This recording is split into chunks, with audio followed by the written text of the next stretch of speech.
അധോലോകത്തെക്കുറിച്ചുള്ള news 18 അന്വേഷണ പരമ്പരയിൽ police നടപടി. ന്യൂസ് 18നോട് വെളിപ്പെടുത്തൽ നടത്തിയ ഗുണ്ടാ നേതാവ് ഔറംഗസേബിനെ പെരുമ്പാവൂർ പോലീസ് ചോദ്യം ചെയ്തു. പെരുമ്പാവൂർ മനസ്സിനൊപ്പം പ്രവർത്തിച്ചിരുന്ന നിഷിൽ നിന്നും ആലുവ പോലീസ് വിവരങ്ങൾ തേടിയിട്ടുണ്ട്.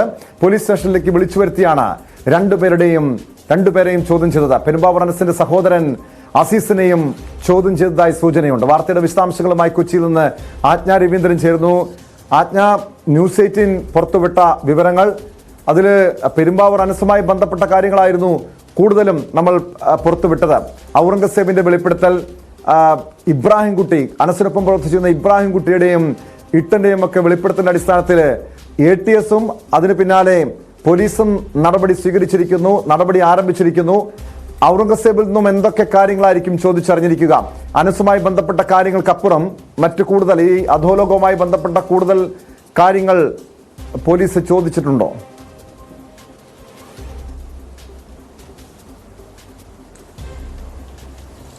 ടോം, ഔറംഗസേബ് അനസിൽ നിന്നും വധഭീഷണി ഉണ്ടായി എന്നുള്ള ഒരു കേസ് പോലീസിൽ നൽകിയിരുന്നു എന്നാണ് മനസ്സിലാക്കുന്നത്. അതേപ്പറ്റി കൂടുതൽ ചോദിച്ചറിയാനാണ് ഔറംഗസേബിനെ പോലീസ് വിളിച്ചത് എന്നാണ് അറിയാൻ കഴിഞ്ഞത്. പെരുമ്പാവൂർ പോലീസാണ് ഔറംഗസേബിനെ ചോദ്യം ചെയ്യാൻ വിളിച്ചത്. എന്തായാലും നമ്മുടെ ന്യൂസ് 18ലൂടെയുള്ള ഔറംഗസേബിന്റെ വെളിപ്പെടുത്തലിനെ തുടർന്നാണ് പോലീസും ATSഉമുള്ള അടങ്ങുന്ന സംഘം ഇത്തരത്തിൽ അലേർട്ടായത് എന്ന് വേണം മനസ്സിലാക്കാൻ. ഔറംഗസേബിനെ നേരത്തെയും ATS ചോദ്യം ചെയ്യാൻ വിളിച്ചിരുന്നു. ആ സമയത്ത് അനസുമായി, പെരുമ്പാവൂർ അനസ് എന്ന ഗുണ്ടാ തലവനുമായി ബന്ധപ്പെട്ടിട്ടുള്ള വിവരങ്ങളായിരുന്നു കൂടുതൽ ചോദിച്ചറിഞ്ഞത് എന്നാണ് മനസ്സിലാക്കുന്നത്. അതേ തുടർന്ന് ഇങ്ങോട്ട് അനസും ഔറംഗസേബ് മാത്രമല്ല, നിഷിൽ എന്ന അനസിന്റെ കൂട്ടാളിയായിരുന്ന ഗുണ്ടാ സംഘത്തിലെ കൂട്ടാളിയായിരുന്ന നിഷിലിനെയും ചോദ്യം ചെയ്യാൻ ആലുവ പോലീസ് വിളിച്ചു. ഈ രണ്ടുപേരെയും പോലീസ് സ്റ്റേഷനിലേക്ക് വിളിച്ചു വരുത്തിയാണ് ചോദ്യം ചെയ്തത് എന്നാണ് മനസ്സിലാക്കുന്നത്. നിഷിൽ തിരുവനന്തപുരം തട്ടിക്കൊണ്ടുപോകാൻ കേസിലെ പ്രതിയാണ്, സ്വർണം പൊട്ടിക്കൽ കേസിലെ പ്രതിയാണ്. ഇത്തരത്തിൽ നിഷിലും അനസിന്റെ ഭാഗത്തു നിന്നും വധഭീഷണി ഉണ്ടായി എന്നൊരു പരാതി നൽകിയിട്ടുണ്ട് എന്നാണ് മനസ്സിലാക്കുന്നത്. ഈ രണ്ടുപേരെയും ഇത്തരത്തിലുള്ള ഈ പരാതിയുടെ അടിസ്ഥാനത്തിൽ ആകാം, അല്ലെങ്കിൽ ഈ നിഷിലിനെ ഈ പറഞ്ഞ രണ്ട് കേസുകളുടെ അടിസ്ഥാനത്തിലാകാം ചോദ്യം ചെയ്യാൻ വിളിച്ചത് എന്നാണ് മനസ്സിലാക്കുന്നത്. അതേസമയം അനസിന്റെ സഹോദരൻ അസീസിനെ പോലീസ് ചോദ്യം ചെയ്യാൻ വിളിച്ചിരുന്നു. പോലീസ് ചോദ്യം ചെയ്തിരുന്നു. അനസ് എവിടെയാണ്, അല്ലെങ്കിൽ അനസിന്റെ, അതായത് പെരുമ്പാവൂർ അനസിൽ നിന്നും സഹോദരൻ അസീസിൽ നിന്നും തങ്ങൾക്ക് വധഭീഷണി ഉണ്ടെന്നാണ് ഔറംഗസേബും നിഷിലും ഇബ്രാഹിം കുട്ടിയും നൽകിയ പരാതിയിൽ ചൂണ്ടിക്കാണിച്ചിരുന്നത്. ഇക്കാര്യമടക്കം, അതായത് പെരുമ്പാവൂർ അനസ് നിലവില് സ്ഥലത്തില്ല, രാജ്യം വിട്ടിരിക്കുകയാണ്, ഗൾഫിലാണ് എന്നാണ് നമുക്ക് ഇതുമായി ബന്ധപ്പെട്ട് ലഭ്യമായ വിവരം. സ്വാഭാവികമായും ഇവരുടെയൊക്കെ പരാതിയിൽ പ്രതിപാദിക്കുന്ന അസീസ് മാത്രമാണ് നിലവിൽ നാട്ടിലുള്ളത്.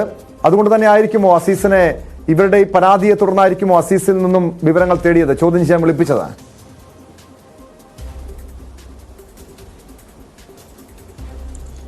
അത് തന്നെയാണ് ഞാൻ പറഞ്ഞു വന്നത്.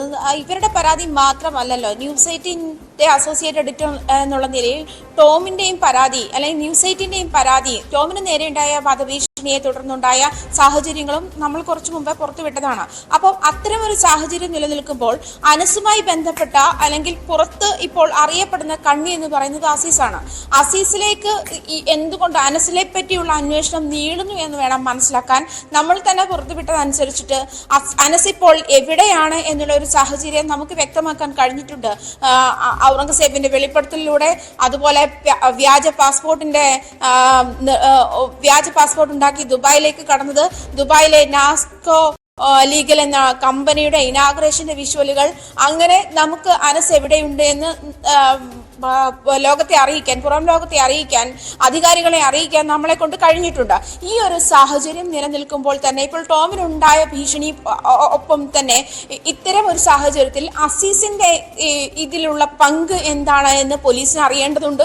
ഇത്തരം ഒരു സാഹചര്യത്തിൽ അനസിലേക്ക് എത്താനുള്ള വഴി എന്താണ്, അസീസ് വഴി അനസിലേക്ക് എത്താമെന്നൊരു പക്ഷേ പോലീസും ATSഉം ഒക്കെ കരുതുന്നുണ്ടാകും എന്നാണ് മനസ്സിലാക്കാൻ കഴിയുന്നത്. ഈ ഒരു സാഹചര്യത്തിലാകാം ഒരു പക്ഷേ അസീസിനെ കൂടി ചോദ്യം ചെയ്യാൻ ഈ ഔറംഗസേബിന്റെയും നിഷിന്റെയും പരാതിയിൽ ആസീസിന്റെ ഭാഗത്തു നിന്നും വധഭീഷണി ഉണ്ടായി, അനസിന്റെ സഹോദരൻ ആസീസിന്റെ ഭാഗത്തു നിന്ന് വധഭീഷണി ഉണ്ടായി എന്നൊരു പരാതി കൂടി ഉള്ളത് കൊണ്ടുമായിരിക്കാം ഒരു പക്ഷേ ആസീസിനെ ചോദ്യം ചെയ്യാൻ വിളിച്ചു വരുത്തിയതെന്നാണ്. തീർച്ചയായും കാരണം ഏറെ ആശങ്കപ്പെടുത്തുന്ന ഈ അനസിനൊപ്പം പ്രവർത്തിച്ചിരുന്ന അനസിന്റെ വലങ്കൈയായിരുന്ന ഔറംഗസേബും ഇബ്രാഹിം കുട്ടിയുമെല്ലാം ഇപ്പോൾ പരാതിയുമായി രംഗത്തെത്താൻ, അനസ് തങ്ങളെ വധിക്കുമെന്ന വധഭീഷണി ഉണ്ട് എന്ന പരാതിയുമായി രംഗത്തെത്താനുള്ള പ്രധാനപ്പെട്ട കാരണം അവർക്കൊപ്പം പ്രവർത്തിച്ചിരുന്ന, അനസിനൊപ്പം പ്രവർത്തിച്ചിരുന്ന ഗുണ്ടാ സംഘത്തിൽപ്പെട്ട ഉണ്ണിക്കുട്ടനെ തട്ടിക്കൊണ്ടുപോയി കൊലപ്പെടുത്തിയ കേസാണ്. നമുക്കറിയാം ഉണ്ണിക്കുട്ടനെ ഇവിടെ നിന്ന് മംഗലാപുരത്തേക്ക് കൊണ്ടുപോയാണ് കൊലപ്പെടുത്തിയത്. ആ കേസിൽ ഒന്നാം പ്രതിയാണ് ഔറംഗസേബ്. തങ്ങളെയും പെരുമ്പാവൂർ അനസ് ഇതേ രീതിയിൽ വകവരുത്തുമെന്ന ഒരു ആശങ്ക സ്വാഭാവികമായും ഇവർക്ക് ഉണ്ടായി കാണണം. എന്നാൽ ഔറംഗസേബ് പരസ്യമായി തന്നെ പെരുമ്പാവൂർ അനസിനെ വെല്ലുവിളിച്ച് രംഗത്തെത്തുന്ന സാഹചര്യം, അനസുമായി ബന്ധപ്പെട്ട കാര്യങ്ങൾ ഓരോന്നും തുറന്നു പറയുന്നു. കാരണം പുറംലോകം അറിയണമെന്ന് അവർ ആഗ്രഹിക്കുന്നുണ്ട്.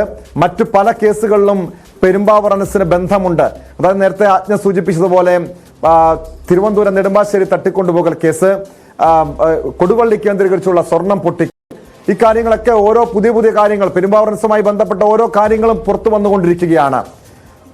അതായത് ഇവരുടെ വധഭീഷണി എന്ന പരാതിക്കപ്പുറം ആ തലത്തിലേക്കും പോലീസിന്റെ അന്വേഷണം നീങ്ങുമോ?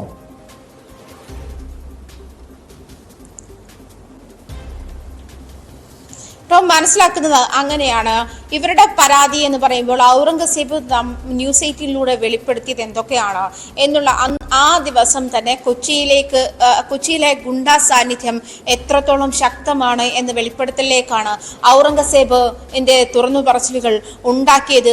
അതിന്റെ ഇമ്പാക്റ്റ് ആണ് ഇപ്പോൾ പോലീസും ATSും ഏറ്റെടുത്തിരിക്കുന്നത് എന്ന് വേണം മനസ്സിലാക്കാൻ.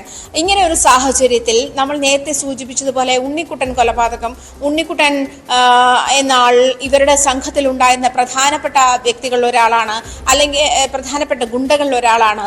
അയാൾ ഇവരുടെ കാര്യങ്ങൾ അല്ലെങ്കിൽ ഇവരുടെ അനസിന്റെ കൂടുതൽ വിവരം പോലീസിന് ചോർത്തി കൊടുക്കുന്നു എന്നൊരു സംശയത്തെ തുടർന്നാണ് ഉണ്ണിക്കുട്ടനെ കൊലപ്പെടുത്തിയതെന്ന് പറയപ്പെടുന്നു.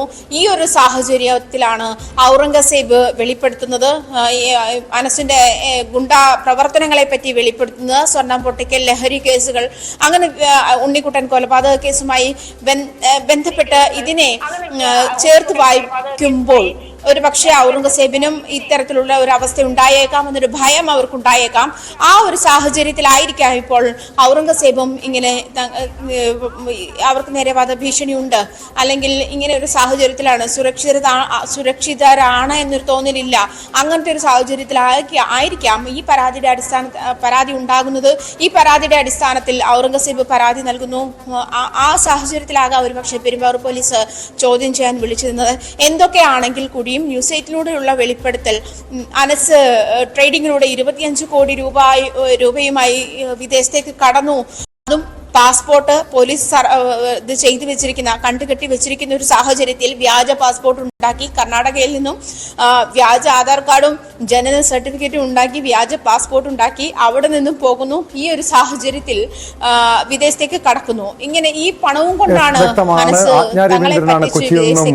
വിവരങ്ങൾ നൽകിയത്. കൊച്ചി അധോലോകത്തെക്കുറിച്ചുള്ള ന്യൂസ് 18 അന്വേഷണ പരമ്പരയിലാണ് പോലീസിന് നടപടി വന്നിരിക്കുന്നത്. ന്യൂസ് 18 വെളിപ്പെടുത്തൽ നടത്തിയ ഗുണ്ടാ നേതാവ് ഔറംഗസേബിനെയും നിഷിലിനെയും അതോടൊപ്പം ഇബ്രാഹിം കുട്ടിയെയും പോലീസ് ചോദ്യം ചെയ്തിരിക്കുന്നു. കൂടുതൽ പേരിലേക്ക് അന്വേഷണം നീങ്ങും. കൂടുതൽ പേരെ ഉടൻ തന്നെ ചോദ്യം ചെയ്യാൻ വിളിപ്പിക്കുമെന്ന സൂചനകളാണ് പുറത്തുവരുന്നത്. ന്യൂസ്